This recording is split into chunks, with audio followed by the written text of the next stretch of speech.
ಯಾವುದೇ ದೇಶದಲ್ಲಿ ಇಲ್ಲ. ಕೇವಲ ದಕ್ಷಿಣ ಕನ್ನಡದ ಧರ್ಮಸ್ಥಳ ಗ್ರಾಮದಲ್ಲಿ ಹುಟ್ಟಿಕೊಂಡಂಥ ಈ ಒಂದು ಮಹೇಶಣ್ಣನ ಹೋರಾಟ ಯಾವಾಗ ಸಂತೋಷ್ ರಾವ್ ನಿರಪರಾಧಿ ಅಂತ ಸಾಬೀತು ಮಾಡಿದ ನಂತರ ನಡೆದ ಹೋರಾಟ. ಯಾವುದೇ ಒಂದು ವಾರದಲ್ಲಿ ಒಂದು ಸಭೆ ಇಲ್ಲದೆ ತಪ್ಪಿದಂತಹ ಸಭೆ ಇಲ್ಲ, ಹೋರಾಟ ಇಲ್ಲ.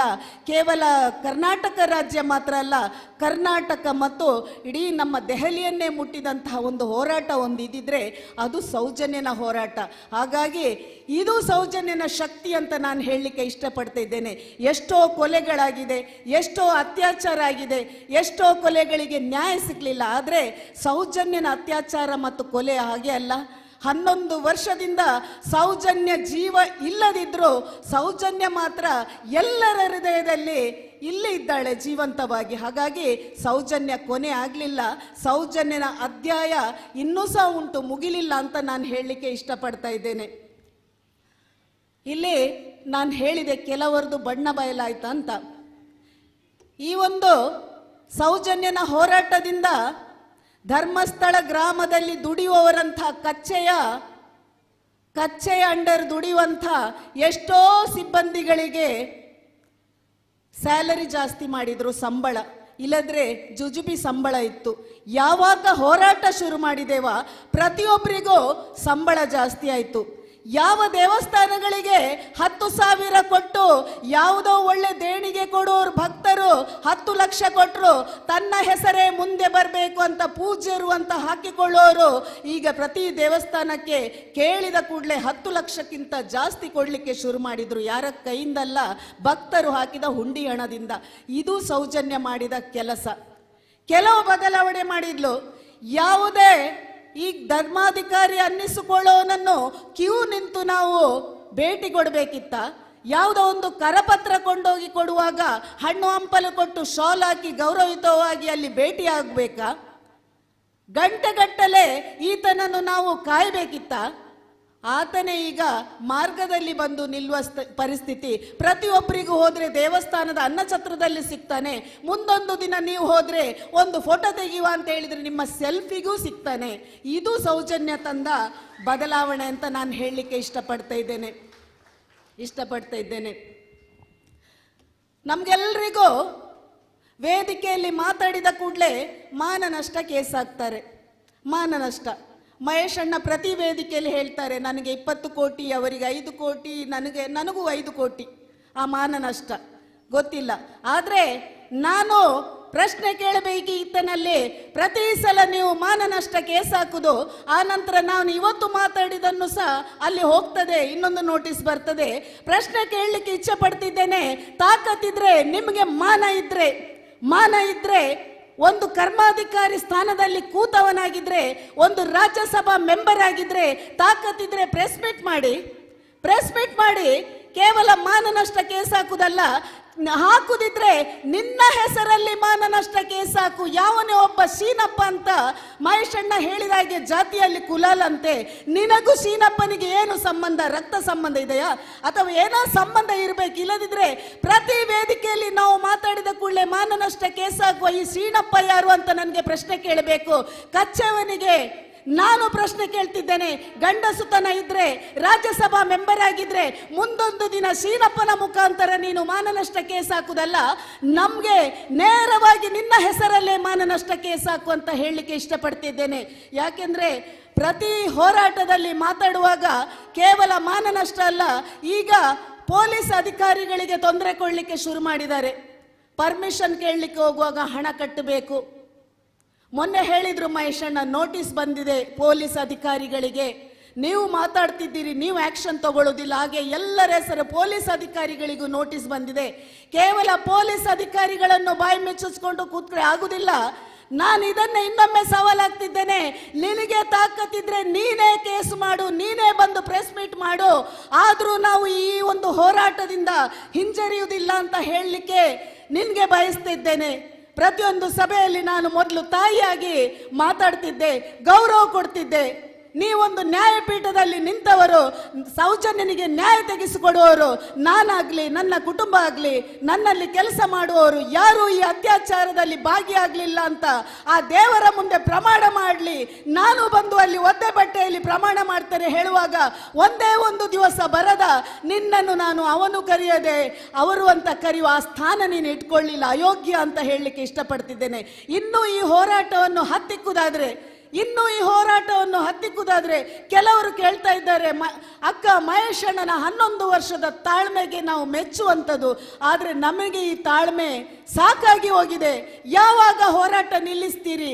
ಯಾವಾಗ ಇದರ ಹಿಂದೆ ನಾವು ಇವರನ್ನು ಹೊರಗೆ ಎಳೆಯುವ ಅಂತ ಕೇಳ್ತಾ ಇದ್ದಾರೆ. ಮುಂದೊಂದು ದಿನ ನಮಗೆ ಅನ್ಯಾಯ ಮಾಡಿದರೆ, ನಮಗೆ ಇನ್ನೊಂದು ಕೇಸ್ ಹಾಕುದಾದ್ರೆ, ನಮ್ಮನ್ನು ಅರೆಸ್ಟ್ ಮಾಡುವುದಾದ್ರೆ ನೀನು ಏನು ಮಾಡಿದ್ರು ನಾವು ಸಿದ್ಧವಿದ್ದೆ, ಆದರೆ ನಿನ್ನನ್ನಂತೂ ನಾವು ಅಲ್ಲಿಂದ ಒಳಗಿಂದ ಎಳೆಯದೆ ನಾವು ಬಿಡುವುದಿಲ್ಲ. ಯಾಕೆಂದರೆ ರಾಜಕೀಯ ವ್ಯಕ್ತಿಗಳು ನಿನಗೆ ಬೆಂಬಲವಾಗಿ ನಿಂತರೂ ಸಹ ಆ ರಾಜಕೀಯ ವ್ಯಕ್ತಿಗಳಿಗೂ ನಾವು ಧಿಕ್ಕಾರ ಆಗ್ತೇವೆ. ಇಲ್ಲಿ ನೋಡುವ ಬಡವರು ನ್ಯಾಯಕ್ಕಾಗಿ ಹೋರಾಡೋದು ಅದು ಮುಖ್ಯನಾ ಅಥವಾ ನಿನ್ನ ಅಧರ್ಮ ಮುಖ್ಯನಾ ಅಂತ ನಮಗೆ ಅಲ್ಲಿನ ಮಂಜುನಾಥ ಮತ್ತು ಅಣ್ಣಪ್ಪನ ಶಕ್ತಿಯೇ ನಮ್ಮನ್ನು ಕಾಯ್ತದೆ ಅಂತ ಹೇಳ್ತಾ ಇದ್ದೇನೆ.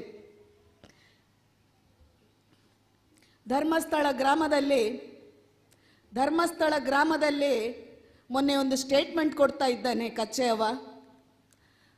ರಾಜ್ಯದ ಧಾರ್ಮಿಕ ಶುದ್ಧ ಕೇಂದ್ರ ಮತ್ತು ಕ್ಷೇತ್ರಗಳೆಲ್ಲ ತುಂಬ ಶುಚಿಯಾಗಿರ್ಬೇಕಂತೆ, ಮಾಲಿನ್ಯ ಇರಬಾರ್ದಂತೆ, ಅಂತರಂಗ ಮತ್ತು ಬಹಿರಂಗ ಶುದ್ಧಿ ಆಗಬೇಕು ಅಂತ ಹೇಳ್ತಾ ಇದ್ದಾನೆ. ಆತನಲ್ಲಿ ನಾನು ಹೇಳ್ತಾ ಇದ್ದೇನೆ, ರಾಜ್ಯದ ಎಲ್ಲ ಶುದ್ಧ ಕೇಂದ್ರ ಮಾತ್ರ ದೇವಸ್ಥಾನ ಅಲ್ಲ, ನಿನ್ನ ದೇವಸ್ಥಾನದಲ್ಲಿ ಸುತ್ತಮುತ್ತ ಆದಂತಹ ಮಾಲಿನ್ಯವನ್ನು ನೀನು ಸರಿ ಮಾಡು. ಎಷ್ಟೋ ಹೆಣ್ಣು ಮಕ್ಕಳು, ಸೌಜನ್ಯ ಮಾತ್ರವಲ್ಲ, ಎಷ್ಟು ಹೆಣ್ಣು ಮಕ್ಕಳ ಅತ್ಯಾಚಾರ ಮತ್ತು ಕೊಲೆ ಆಗಿದೆಲ್ಲ, ಅದನ್ನು ಶುದ್ಧೀಕರಣ ಮಾಡು. ಆ ಮಕ್ಕಳಿಗೆ ಮೋಕ್ಷ ಸಿಗ್ಬೋದು, ನ್ಯಾಯ ಸಿಗದಿದ್ರೂ ಚಿಂತಿಲ್ಲ, ಮೋಕ್ಷ ಸಿಗ್ಬೋದು. ಹಾಗಾಗಿ ನೀನು ಬೋಧನೆ ಮಾಡುವ ನೈತಿಕತೆ ಇಲ್ಲ ನಿನಗೆ, ನಿನ್ನ ಬೋಧನೆ ನಮಗೆ ಅವಶ್ಯಕತೆಯೂ ಇಲ್ಲ.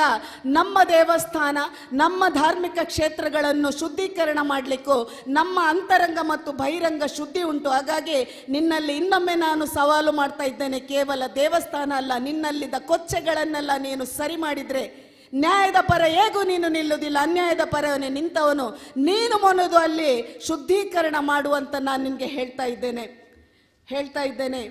ಚುನಾವಣೆ ಹತ್ತಿರ ಬಂತು, ತಮಗೆಲ್ಲರಿಗೂ ಗೊತ್ತುಂಟು, ಚುನಾವಣೆ ಹತ್ತಿರ ಬರ್ತಾ ಉಂಟು. ಪ್ರತಿ ವೇದಿಕೆಯಲ್ಲಿ ನಾನು ನಳಿನ್ ಕುಮಾರ್ ಕಟೀಲ್ ಬಗ್ಗೆ ಮಾತಾಡ್ತಿದ್ದೆ. ಇನ್ನು ಚುನಾವಣೆ ಬಂದ ನಂತರ ಮಾತಾಡಲಿಕ್ಕೆ ಆಗುವುದಿಲ್ಲ. ನಳಿನ್ ಕುಮಾರ್ ಕಟೀಲ್ ಬಗ್ಗೆ ನಾನು ಮಾತಾಡ್ತಾನೆ ಇದ್ದೇನೆ. ಯಾಕೆಂದರೆ ಒಂದು ಸಂಸದ ತಾನು ಮಾಡುವ ಕರ್ತವ್ಯವನ್ನು ಪಾಲಿಸದಿದ್ರೆ ಆತನಿಗೆ ಪ್ರಶ್ನೆ ಕೇಳುವುದು ನಮ್ಮ ಕೂಡ ಕರ್ತವ್ಯ. ಆದರೆ ಈತ ಏನು ಮಾಡಲಿಲ್ಲ. ನಮಗೆ ವೇದಿಕೆಯಲ್ಲಿ ಸೌಜನ್ಯನ ಅಮ್ಮನನ್ನು ಡೆಲ್ಲಿಗೆ ಕರ್ಕೊಂಡು ಹೋಗ್ತೇನೆ ಹೇಳಿ ಇದುವರೆಗೆ ಡೆಲ್ಲಿ ಕರ್ಕೊಂಡು ಹೋಗೋದಿಲ್ಲ. ಈ ಗ್ರಾಮದವರು ಸಹ ಮೊನ್ನೆಲ್ಲ ಮಹೇಶಣ್ಣನ ನೇತೃತ್ವದಲ್ಲಿ ನಾವು ಡೆಲ್ಲಿಗೆ ಹೋಗಿದ್ದೇವೆ. 144 ಸೆಕ್ಷನ್ ಇರುವಾಗ ಸಹ ಡೆಲ್ಲಿಯಲ್ಲಿ ಹೋರಾಟ ಮಾಡಿ ಬಂದವರು. ಹಾಗಾಗಿ ನಮಗೆ ಇನ್ನು ಮುಂದೆ ನಮ್ಮ ನ್ಯಾಯ ನಮಗೆ ತೆಗೆಸಲಿಕ್ಕೆ ಗೊತ್ತು. ನಳಿನ್ ಕುಮಾರ್ ಕಟೀಲ್ರ ಹತ್ರ ನಾನು ಹೇಳ್ತಾ ಇದ್ದೇನೆ, ಯಾಕೆಂದರೆ ಪ್ರತಿ ವೇದಿಕೆಯಲ್ಲಿ ಹೇಳ್ತಾ ಇದ್ರು ನಾನೊಬ್ಬ ಸಾಮಾನ್ಯ ಕಾರ್ಯಕರ್ತ ಅಂತ. 100ಕ್ಕೆ 100 ನೀವು ಸತ್ಯ, ನೀವೊಬ್ಬ ಸಾಮಾನ್ಯ ಕಾರ್ಯಕರ್ತ ಅಂತ ಈಗ ಸೌಜನ್ಯ ತೋರಿಸಿಕೊಟ್ಲು. ಯಾಕೆಂದರೆ ರಾಜಕೀಯ ಎಂಬುದೊಂದು ಪಗಡೆ ಆಟ. ಲೂಡೋ ನಾವು ಆಡ್ತೇವೆ. ಲೂಡೋ ಆಡುವಾಗ ಒಮ್ಮೆ ನೇರ ಏಣಿಯಲ್ಲಿ ಮೇಲೆ ಹೋಗ್ತೇವೆ, ಹಾವಿನ ಬಾಯಿಗೆ ಸಿಕ್ಕುವಾಗ ಕೆಳಗೆ ಬರ್ತೇವೆ. ಏರಿಳಿತ ಉಂಟು. ನೀವು ಮೇಲೆ ಹೋಗಿದ್ದೀರಿ, ಏನು ನೀವು ಮಾಡಲಿಲ್ಲ, ಕೂಡಲೇ ಈಗ ಹಾವಿನ ಬಾಯಿಂದ ಬಂದು ನೀವು ಸಾಮಾನ್ಯ ಕಾರ್ಯಕರ್ತರೇ ಆಗಿದ್ದೀರಿ. ಒಂದು ವೇಳೆ ನೀವು ಸೌಜನ್ಯನ ಈ ಒಂದು ಪ್ರಕರಣದಲ್ಲಿ ನ್ಯಾಯ ತೆಗೆಸಲಿಕ್ಕೆ ಮುಂದೆ ಬರ್ತಿದ್ರೆ ಖಂಡಿತ ಇವತ್ತು ನಿಮ್ಮ ಸೀಟ್ ತಪ್ತಾ ಇರಲಿಲ್ಲ. ಇದು ಸೌಜನ್ಯನ ಶಕ್ತಿ ಅಂತ ನಾನು ವೇದಿಕೆಯಲ್ಲಿ ಹೇಳಲಿಕ್ಕೆ ಇಷ್ಟಪಡ್ತಾ ಇದ್ದೇನೆ. ಒಂದು ಸಭೆಯಲ್ಲಿ ಅತ್ಯಾಚಾರಿಗಳ ಕೈ ಹಿಡ್ಕೊಂಡು ಹೋದ್ರು. ಅತ್ಯಾಚಾರಿಗಳ ಕೈ ಹಿಡ್ಕೊಂಡು ಹೋದ ಸಂದರ್ಭದಿಂದಲೇ ನಾನು ನಳಿನ್ ಕುಮಾರ್ ಕಟೀಲ್ರಿಗೆ ಎಚ್ಚರಿಕೆಯನ್ನು ಕೊಡ್ತಾ ಇದ್ದೆ. ಆ ಅತ್ಯಾಚಾರಿಗಳ ಕೈ ಹಿಡಿಯುವ ಬದಲು ಆ ದಿವಸ ವೇದಿಕೆಯಲ್ಲಿದ್ದ ಮಹೇಶಣ್ಣನ ಕೈ ನೀವು ಹಿಡಿತಿದ್ರೆ ಮಹೇಶಣ್ಣನ ಕೈ ಹಿಡಿತಿದ್ರೆ ಇವತ್ತು ನಿಮಗೆ ಆ ಸ್ಥಿತಿ ಬರ್ತಾ ಇರಲಿಲ್ಲ, ಮೇಲಿಗೆ ಹೋಗಿ ಸಾಮಾನ್ಯ ಕಾರ್ಯಕರ್ತನಾಗಲಿಲ್ಲ. ನೀವು ಈ ಸಲನೂ MP ಅಭ್ಯರ್ಥಿ ಆಗ್ತಾ ಇದ್ದೀರಿ. ಹಾಗಾಗಿ ನೀವು ಹಿಡಿದ ಕೈ ತಪ್ಪಾಯಿತು. ಹಾಗಾಗಿ ಈ ನಿಮಗೆ ಕ್ಷಮೆ ಇಲ್ಲದು. ಯಾಕೆಂದರೆ ಇದೊಂದು ಸೌಜನ್ಯನ ಶಕ್ತಿ, ನಿಮಗೆ ಸೌಜನ್ಯನ ಶಾಪ ಅಂತ ಹೇಳಲಿಕ್ಕೆ ಇಷ್ಟಪಡ್ತಿದ್ದೇನೆ. ಓರ್ವ ಮುಠಾಳ ಒಬ್ಬ ರಾಜ್ಯಸಭಾ ಸದಸ್ಯ, ಆತನನ್ನು ಡೆಲ್ಲಿವರೆಗೆ ಪರಿಚಯಿಸುವಾಗ ಯಾವ ಒಬ್ಬ MP ಆಗಿ ಅದಕ್ಕೂ ನೀವು ಮಾತಾಡಲಿಲ್ಲ. ಇಷ್ಟು ವಿರೋಧ ಇರುವಾಗ, ಅತ್ಯಾಚಾರ ಪ್ರಕರಣ ಇರುವಾಗ ಸೌಜನ್ಯನ ನ್ಯಾಯ ತೆಗೆಸಿದು ಕೊಟ್ಟು ಅಲ್ಲಿ ಆತನನ್ನು ರಾಜ್ಯಸಭಾ ಸದಸ್ಯ ಮಾಡುವಾಗ ಸಹ ಮಾತಾಡದ ನೀವು ಡೆಲ್ಲಿಗಂತೂ ಕರ್ಕೊಂಡು ಹೋಗ್ಲಿಕ್ಕೆ ಆಗಲಿಲ್ಲ. ಆದರೆ ಸೌಜನ್ಯನ ಶಕ್ತಿ ನಮ್ಮನ್ನು ಡೆಲ್ಲಿವರೆಗೆ ಮುಟ್ಟಿಸಿತು. ಇದು ನಿಮಗೆ ಶಾಪ. ಹಾಗಾಗಿ ಸೌಜನ್ಯನ ಶಕ್ತಿ ತಾವೆಲ್ಲರ ಅರ್ಥ ಮಾಡಿಕೊಳ್ಬೇಕು. ರಾಜಕೀಯ ಕ್ಷೇತ್ರಕ್ಕೂ ಮುಟ್ಟಿದೆ. ನಮ್ಮ ಇನ್ನೊಬ್ರು ಉಡುಪಿಯ ಸಂಸದೆ ಇದ್ರು, ಒಬ್ರು ತಾಯಿ ಮಹೇಶಣ್ಣೊಮ್ಮೆ ಸಾರಿ ಎತ್ತಿ ಕಟ್ಟಿ ಹೋದಕ್ಕೆ ಭಾರಿ ದೊಡ್ಡ ಮಾತಾಡ್ತಾ ಇದ್ರು. ನಾಚಿಕೆ ಅನ್ನಿಸ್ತದೆ. ಶೋಭಾ ಒಬ್ಬ ಮಹಿಳೆ, ಆದರೂ ಪುತ್ತೂರಲ್ಲಿದ್ದವರು ಉಡುಪಿಯಲ್ಲಿ ಓಟಿಗೆ ನಿಂತು ಗೆದ್ರು. ಒಂದೇ ಒಂದು ದಿವಸ ಸೌಜನ್ಯನ ನ್ಯಾಯಕ್ಕೋಸ್ಕರ ಮಾತಾಡಲಿಲ್ಲ, ಹೋರಾಟ ಮಾಡಲಿಲ್ಲ. ಅದು ಗೌಡ ಸಮುದಾಯದ ತಾಯಿ ಆಕೆ. ಅವರನ್ನು ಅಲ್ಲಿಂದ ಕಟ್ಟಿ ಕಳಿಸಿದ್ರು ಉಡುಪಿಯಿಂದ. ಅಲ್ಲಿನೂ ಕೃಷ್ಣನೂ ಬಿಡಲಿಲ್ಲ. ಈಗ ಬ್ಯಾಂಗ್ಳೂರಿಗೆ ವಲಸೆ ಹೋಗಿದ್ದಾರೆ. ಅಲ್ಲಿ ಗೆಲ್ತಾರ ಇಲ್ವೋ ನಮಗೆ ಗೊತ್ತಿಲ್ಲ. ಅದರಿಂದ ದಕ್ಷಿಣ ಕನ್ನಡ ಮತ್ತು ಉಡುಪಿಯಿಂದ 2 ಇದ್ದದ್ದು ಹೋಗಿ ಆಯಿತು. ಹಾಗಾದರೆ ನಾನು ಹೇಳಲಿಕ್ಕೆ ಇಷ್ಟಪಡ್ತಿದ್ದೇನೆ, ಕೇವಲ ರಾಜಕೀಯ ವ್ಯಕ್ತಿ ಸಂಸದರಾದವರು ಮಾತ್ರ ಅಲ್ಲ, ಈಗಿನ ಕೆಲವು ರಾಜಕೀಯ ವ್ಯಕ್ತಿಗಳು ಹೇಳಲೇಬೇಕು. ನಾನು ಯಾವುದು ರಾಜಕೀಯ ಮಾತಾಡೋದಲ್ಲ. BJP ಪಕ್ಷದಲ್ಲಿ ಈಗ MP ಅಭ್ಯರ್ಥಿಯನ್ನು ಘೋಷಣೆ ಮಾಡಿದ್ದಾರೆ. ನಮ್ದು ಯಾವುದು ಅಭ್ಯಂತರ ಇಲ್ಲ.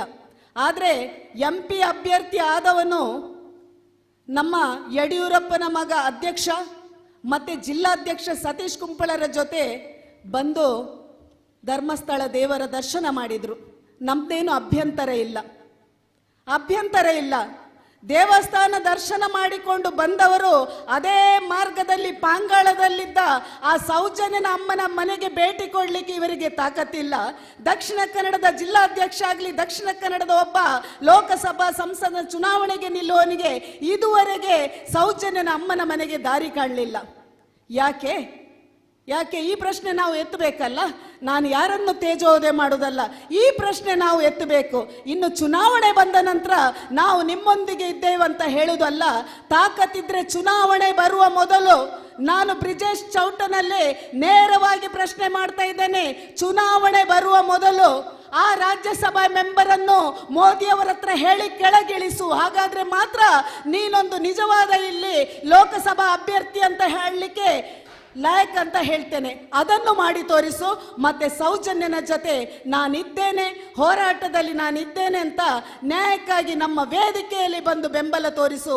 ಹಾಗಾದ್ರೆ ಮಾತ್ರ ನಾನು ತಾಯಂದಿರೆಲ್ಲ ನಿನಗೆ ಗೌರವವನ್ನು ಸೂಚಿಸ್ತೇವೆ. 2ನೇದು, ಕಾಂಗ್ರೆಸ್ನ ಅಭ್ಯರ್ಥಿ ಯಾರೇ ಬಂದ್ರು ಡಿಕ್ಲೇರ್ ಆಗಲಿಲ್ಲ. ಕಾಂಗ್ರೆಸ್ನ ಅಭ್ಯರ್ಥಿಗಳಲ್ಲೂ ನಾನು ಹೇಳ್ತಾ ಇದ್ದೇನೆ, ನೀವು ನಿಮ್ಮ ದೊಡ್ಡ ದೊಡ್ಡ ಮಿನಿಸ್ಟರ್ಗಳನ್ನು ಬಂದು ಕಚ್ಚೆವನನ್ನು ಭೇಟಿ ಮಾಡಿಸಿದ್ರಿ, ಮಾಡ್ಕೊಳ್ಳಿ. ಆದ್ರೆ ಇನ್ನು ನಿಮಗೆ ಕಾಲಾವಕಾಶ ಉಂಟು. ಕೋರ್ಟಿಂದ ಸರ್ಕಾರಕ್ಕೆ ನೋಟಿಸ್ ಕಳಿಸಿದ್ದಾರೆ. ಸೌಜನ್ಯನ ಅಪ್ಪ ಒಂದು ರಿಟ್ ಪಿಟಿಷನ್ ಹಾಕಿದ್ರು ಮರುತನಿಖೆಗೆ. ಹಾಗಾಗಿ ಕೋರ್ಟ್ ಸರ್ಕಾರಕ್ಕೆ ಒಂದು ನೋಟಿಸ್ ಕಳಿಸಿ ಅದರಲ್ಲಿ ನಿಮ್ದೇನು ಅಬ್ಜೆಕ್ಷನ್ ಇಲ್ಲ ಅಂತ ಆದ್ರೆ ಕಳಿಸಿಕೊಡಿ ಅಂತ ಹೇಳಿದ್ದಾರೆ. ಇದುವರೆಗೆ ಕಳಿಸಿಕೊಡ್ಲಿಲ್ಲ. ಆ ನೋಟಿಸನ್ನಲ್ಲಿ ಇಟ್ಟು ಕೂತಿದ್ದಾರೆ. ಇನ್ನು ಬಂದ ಸಂಸದನಾಗ್ಲಿ ಯಾರಲ್ಲೂ ನಾನು ಹೇಳ್ತಾ ಇದ್ದೇನೆ, ನೀವು ತಾಕತ್ತಿದ್ರೆ ಬಂದ ಕೂಡಲೇ ಆ ನೋಟಿಸನ್ನು ಗೃಹ ಮಂತ್ರಿಗಳ ಕೈಯಿಂದ ಕೋರ್ಟಿಗೆ ಕಳಿಸುವ ಹಾಗೆ ಮಾಡಿ. ಕೇವಲ ಸೌಜನ್ಯನ ಪರ ನಾವು ಇದ್ದೇವಂತ ಬೊಗಳೆ ಬಿಡುವುದು ಬೇಡ. ಯಾವ 2 ರಾಜಕೀಯ ಪಕ್ಷಗಳಿಂದ ಸಹ 8 ತಿಂಗಳಲ್ಲಿ ನಾವು ಹೋರಾಟ ಮಾಡುವಾಗ ಯಾವುದೇ ಒಂದು ಉತ್ತರ ಆಗಲಿ ಬೆಂಬಲ ಇಲ್ಲ ಅಂತ ಹೇಳುವಾಗ, ಕೇವಲ ಚುನಾವಣೆ ಬರುವಾಗ ಬಾಗಿಲಿಗೆ ಬರುವಾಗ ತಾಯೆಲ್ಲರೂ ಒಂದು ಪ್ರಶ್ನೆಯನ್ನು ಕೇಳಬೇಕು, ಯಾವತ್ತು ಸೌಜನ್ಯನಿಗೆ ನ್ಯಾಯ ತೆಗೆಸಿಕೊಡ್ತೀರಿ ಅಂತ. ಅರ್ಹರಲ್ಲ ಇವರು. ಯಾರು ಇವರು ಅರ್ಹರಲ್ಲ. ನಾನು ಇವತ್ತು ನಿಮ್ಮ ಮುಂದೆ ಇಡ್ತಿದ್ದೇನೆ. ನಾವು ಯಾರು ರಾಜಕೀಯಕ್ಕೆ ಹೋದವರಲ್ಲ, ಈ ವೇದಿಕೆಯಲ್ಲಿದ್ದವರು ಯಾರು ಅಪೇಕ್ಷಿತರಲ್ಲ. ಆದರೆ ನಿಮ್ಮ ಹತ್ರ ಒಂದು ಹೋರಾಟಗಾರರ ಮುಂದೆ ಒಂದು ನಾನು ಮನವಿ ಇಡ್ತಾ ಇದ್ದೇನೆ. ಎರಡೂ ಪಕ್ಷದವರು ಸೌಜನ್ಯನಿಗೆ ನ್ಯಾಯ ಕೊಡಿಸಲಿಕ್ಕೆ ಮುಂದೆ ಬರದಿದ್ರೆ ನಿಮ್ಮ ಹತ್ರ ನಾನು ಕೇಳ್ತಾ ಇದ್ದೇನೆ, ನಾವೇನು ಮಾಡಬೇಕು ಅಂತ ಉತ್ತರ ನೀವು ಕೊಡಬೇಕು. ನಮಗೆ ಮಾತಾಡುವ ಪ್ರಶ್ನೆ ಮಾಡುವ ಒಬ್ಬ ನಾಯಕ ಬೇಕು. ಅತ್ಯಾಚಾರ ಆದಾಗ ಮಾತಾಡುವುದಿಲ್ಲ, ನ್ಯಾಯ ತೆಗೆಸಿಕೊಡುವುದಿಲ್ಲ. ಪ್ರತಿಯೊಂದನ್ನು ನಾವು ಹೋರಾಟ ಮಾಡಿ ತಗೊಳ್ಬೇಕು, ಸಭೆ ಮಾಡಿ ತಗೊಳ್ಬೇಕು. ಡೆಲ್ಲಿ ತನಕ ನಾವೇ ಹೋಗಬೇಕು, ಬ್ಯಾಂಗ್ಳೂರಿಗೆ ಮುಖ್ಯಮಂತ್ರಿ ಹತ್ರ ನಾವು ಹೋಗಬೇಕು. ಎಲ್ಲ ಹೋರಾಟಗಾರರೇ ಹೋಗುದಾದ್ರೆ ಈ ನಾಲಾಯಕ ರಾಜಕಾರಣಿಗಳು ಯಾಕೆ ಬೇಕು ಅನ್ನೋ ಪ್ರಶ್ನೆ ನನಗೂ ಕಾಡ್ತಾ ಉಂಟು. 8 ತಿಂಗಳಿಂದ ಸತತವಾಗಿ ನಾವು ಹೋರಾಟ ಮಾಡ್ತಿದ್ದೇವಲ್ಲ, ಕಣ್ಣು ಕಾಣುವುದಿಲ್ಲ, ನಿಮಗೆ ಕಿವಿಯೂ ಕೇಳುವುದಿಲ್ಲ ಹೇಳುವಾಗ ನಾನು ಹೋರಾಟಗಾರರಿಗೆ ನಾನು ಬಿಟ್ಟು ಕೊಡ್ತಿದ್ದೇನೆ. ಇದಕ್ಕೆ ಉತ್ತರ ನೀವು ಕೊಡಬೇಕು. ಯಾರಾದರೂ ಸೌಜನ್ಯ ಹೋರಾಟಗಾರರ ಕಡೆಯಿಂದ ಅಭ್ಯರ್ಥಿ ಆಗುದಿದ್ರು ನಾವೇನಲ್ಲ, ನಿಮ್ಮ ಉತ್ತರ ನಮಗೆ ಬೇಕು. ಯಾಕೆಂದ್ರೆ ಇನ್ನು ಸ್ವಲ್ಪ ದಿವಸ ಎಲ್ಲರೂ ಕಂಗಾಲಾಗಿದ್ದಾರೆ, ಯಾರಿಗೆ ನಾವು ಓಟ್ ಹಾಕಬೇಕು ಅಂತ. ದುರ್ದೈವ ನಾನು ಹೇಳ್ತಾ ಇದ್ದೇನೆ, ನೋಟಕ್ಕೆ ಓಟ್ ಹಾಕಿದ್ರೆ ಅದು ವೇಸ್ಟ್. ಚುನಾವಣೆ ಬಹಿಷ್ಕಾರ ಮಾಡಲಿಕ್ಕೆ ಆಗುದಿಲ್ಲ. 10% ವೋಟಿಂಗ್ ಆದ್ರೂ ಸಹ ಅದರಲ್ಲಿ ಒಬ್ಬ MP ಆಗ್ತಾನೆ. ಹಾಗಾಗಿ ನಿಮಗೆ ನಾನು ದಯಮಾಡಿ ಎಲ್ಲ ಹೋರಾಟಗಾರರ ಮಡಿಲಿಗೆ ಹಾಕಿದ್ದೇನೆ. ಇದಕ್ಕೆ ಉತ್ತರ ನಿರ್ಣಯ ನೀವು ಮಾಡಬೇಕು ನಾನು ಹೇಳ್ತಾ ಇದ್ದೇನೆ. ಇನ್ನು ಹೆಚ್ಚು ಸಮಯ ಇಲ್ಲ, ಯಾಕೆಂದ್ರೆ ಚುನಾವಣೆ ನೀತಿ ಸಂಹಿತೆ ಹೇಳ್ಕೊಂಡು ನಮ್ಮ ಹೋರಾಟವನ್ನು ಹತ್ತಿಕ್ಕಲಿಕ್ಕೆ ಶುರು ಮಾಡ್ತಾರೆ. ಈಗಲೇ ಶುರುವಾಗಿದೆ. ನೀತಿ ಸಂಹಿತೆ ಅಂದ್ರೆ ಹೋರಾಟಕ್ಕೆ ಅನ್ವಯಿಸುವುದಿಲ್ಲ, ಯಾವ ಸಭಾ ಸಮಾರಂಭಗಳು ಅನ್ವಯಿಸುವುದಿಲ್ಲ. ಅಲ್ಲಿ ರಾಜಕೀಯ ಬರಬಾರ್ದು, ರಾಜಕೀಯ ವ್ಯಕ್ತಿ ಬರಬಾರ್ದು. ಆದರೆ ಸೌಜನ್ಯ ಹೋರಾಟ ಎಲ್ಲ ರಾಜಕೀಯದವರಿಗೆ ಈಗ ಭಾರಿ ತೊಂದರೆ ಆಗ್ತಾ ಉಂಟು, ಕಚ್ಚೆಯವನಿಗೂ ಭಾರಿ ತೊಂದರೆ ಆಗ್ತಾ ಉಂಟು. ಹಾಗೆ ಅದರದೊಂದು ಕೇವಲ ಚುನಾವಣೆ ನೀತಿ ಸಂಹಿತೆ ಹೆಸರಲ್ಲಿ ಈ ಒಂದು ಹೋರಾಟವನ್ನು ಹತ್ತಿಕ್ಕಲಿಕ್ಕೆ ನೋಡುವಾಗ ನಾವು ಸ್ವಲ್ಪ ಆಲೋಚನೆ ಮಾಡಬೇಕು. 2 ತಿಂಗಳು ಹೋರಾಟ ಹತ್ತಿಕ್ಕುವಾಗ ಆ 2 ತಿಂಗಳಲ್ಲಿ ನಾವೇನು ಮಾಡಬಹುದು? ಕೇವಲ ಸಭೆಯಲ್ಲಿ ಬಂದು ನಾವು ಮಾತಾಡೋದು ಕೇಳುವುದಲ್ಲ, ನಿಮ್ಮ ಒಂದೊಂದು ಓಟು ಅಮೂಲ್ಯ. ಹಾಗಾಗಿ ನಿರ್ಣಯ ನಾನು ನಿಮಗೆ ಬಿಡ್ತಾ ಇದ್ದೇನೆ. ಹಾಗಾಗಿ ತಮ್ಮೆಲ್ಲರಲ್ಲಿ ನಾನು ಕೈ ಮುಗಿಯುವುದು ಕೇಳುವುದು, ನಮಗೆ ರಾಜಕೀಯ ರಹಿತ ವ್ಯಕ್ತಿಗಳು, ನಮ್ಮ ಧರ್ಮ, ನಮ್ಮ ದೇವರು, ನಮ್ಮ ಹೆಣ್ಣು ಮಕ್ಕಳು, ನಮ್ಮ ಮನೆಯವರನ್ನು ರಕ್ಷಿಸುವಂಥ ವ್ಯಕ್ತಿಗಳು ಬೇಕು. ಹಾಗಾಗಿ ತಾವೇ ಇದನ್ನು ನಿರ್ಣಯ ಮಾಡಿ ಅಂತ ಹೇಳ್ತಾ ಇದ್ದೇನೆ.